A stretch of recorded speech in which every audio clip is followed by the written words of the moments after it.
নমস্কাৰ সকলোকে স্বাগতম জনাইছোঁ মোৰ ইউটিউবৰ অন্য এটি ভিডিঅ'লৈ আৰু আজি মই লৈ আহিছোঁ ক্লাছ 6ৰ সমাজ বিজ্ঞানৰ প্ৰথম চেপ্টাৰ আমাৰ পৃথিৱী নামৰ চেপ্টাৰটোৰ কুৱেশ্যন এনচাৰৰ পাৰ্ট 2 ভিডিঅ'। পাৰ্ট 1ৰ ভিডিঅ'টোত মই অনুশীলনী 1ৰ পৰা অনুশীলনী 3লৈ কুৱেশ্যন এনচাৰখিনি আলোচনা কৰিছোঁ। তোমালোকে যদি এতিয়ালৈ মোৰ পাৰ্ট 1ৰ ভিডিঅ'টি চোৱা নাই তেন্তে ডেছক্ৰিপশ্যনত মই লিংকটো দি দিম, তোমালোকে গৈ চাই ল'বা। আৰু আজি পাৰ্ট 2 ভিডিঅ'টিত মই লৈ আহিছোঁ অনুশীলনী 4 আৰু 5ৰ কুৱেশ্যন এনচাৰখিনি।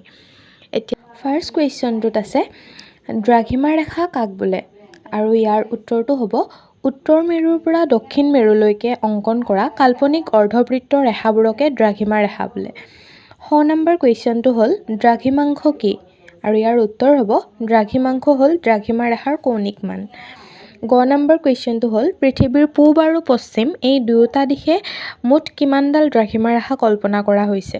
আৰু ইয়াৰ উত্তৰটো হ'ব পৃথিৱীৰ পূব আৰু পশ্চিম এই দুয়ো দিশে মুঠ 360ডাল দ্ৰাঘিমা ৰেখা কল্পনা কৰা হৈছে।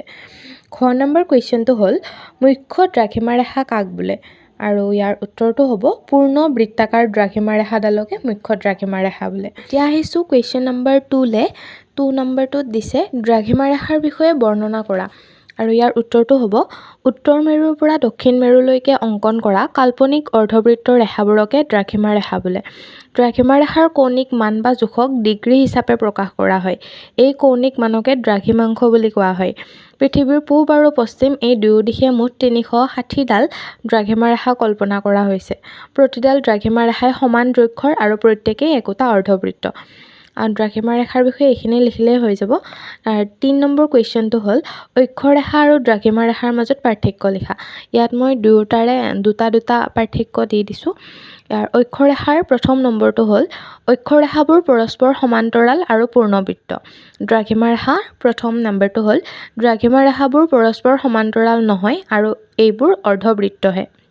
অক্ষৰেখাৰ নম্বৰ 2 অক্ষৰেখাবোৰৰ পৰিধি মেৰুলৈকে ক্ৰমে কমি যায় কিন্তু মান বাঢ়ি যায়। আৰু দ্ৰাঘিমা ৰেখাৰ নম্বৰ 2টো হৈছে দুডাল দ্ৰাঘিমা ৰেখাৰ মাজৰ ব্যৱধান বিষুৱ ৰেখাৰ ওচৰত বেছি আৰু মেৰুৰ পিনে ক্ৰমে কমি যায়। এইখিনিয়ে আছিল অনুশীলনী 4ত। এতিয়া আহিছোঁ অনুশীলনী 5লৈ। ইয়াৰ পেজ নম্বৰ হৈছে 9। আৰু ইয়াৰ প্ৰথম প্ৰশ্নটো হ'ল নাছাৰ সম্পূৰ্ণ ৰূপটো কি?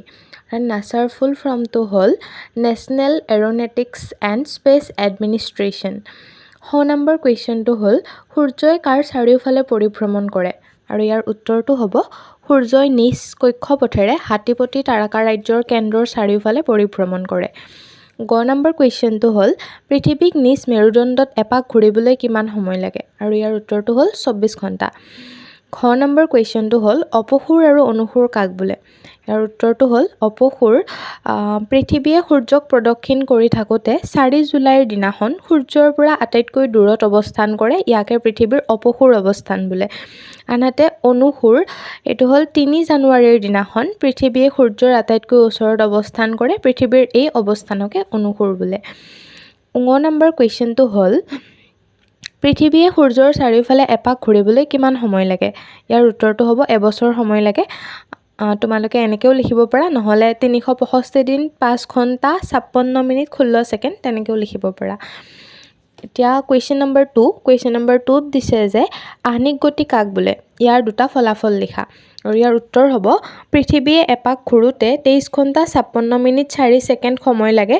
দিন ৰাতি মিলি 24 ঘণ্টাত পৃথিৱীয়ে এপাক ঘূৰে বাবে এই গতিক আহ্নিক গতি বোলে। আহ্নিক গতিৰ দুটা ফলাফল হ'ল আহ্নিক গতিৰ ফলত দিন ৰাতি হয় আৰু আহ্নিক গতিৰ ফলত ভূপৃষ্ঠৰ ভিন ভিন ঠাইত শক্তিশালী বতাহৰ সৃষ্টি হয়।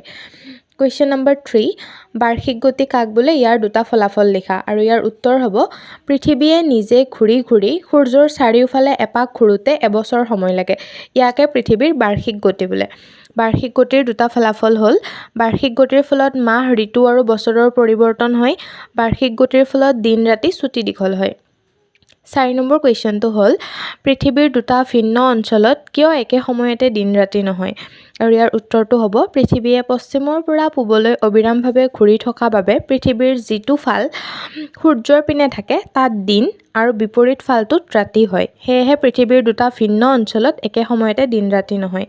তোমালোকে এইখিনি লিখিলেও এইটো কুৱেশ্যনৰ এনচাৰ হৈ যাব আৰু যদি তোমালোকে অলপ বেছিকৈ এড কৰিব বিচৰা তেন্তে হ'লে উদাহৰণটো দি দিব পাৰা তোমালোকৰ কিতাপত আছেই যে ভাৰতবৰ্ষত দিন হ'লে আমেৰিকাৰ ফালে ৰাতি হয় সেইটো উদাহৰণো তোমালোকে এড কৰি দিব পাৰা বাকী প্ৰথম চেপ্টাৰটোত এইখিনিয়ে আছিল কুৱেশ্যন এনচাৰ মই পাৰ্ট 1 আৰু পাৰ্ট 2 কৰি দুয়োটা ভিডিঅ'তে গোটেইখিনি কুৱেশ্যন এনচাৰ কমপ্লিট কৰি দিলোঁ আশা কৰোঁ তোমালোকে ভিডিঅ'টি চাই ভাল পালা আৰু ভিডিঅ'টি চাই কেনে পালা তোমালোকে কমেণ্টত জনাবা যদি ভিডিঅ'টি চাই ভাল লাগিলে তেন্তে এটা লাইক কৰি দিবা লগতে তোমালোকৰ বন্ধু বান্ধৱীৰ লগতো ভিডিঅ'টি শ্বেয়াৰ কৰি দিবা আৰু মোৰ চেনেললৈ যদি নতুনকৈ আহিছা দেন প্লিজ চেনেলটো ছাবস্ক্ৰাইব কৰি দিবা থেংক ইউ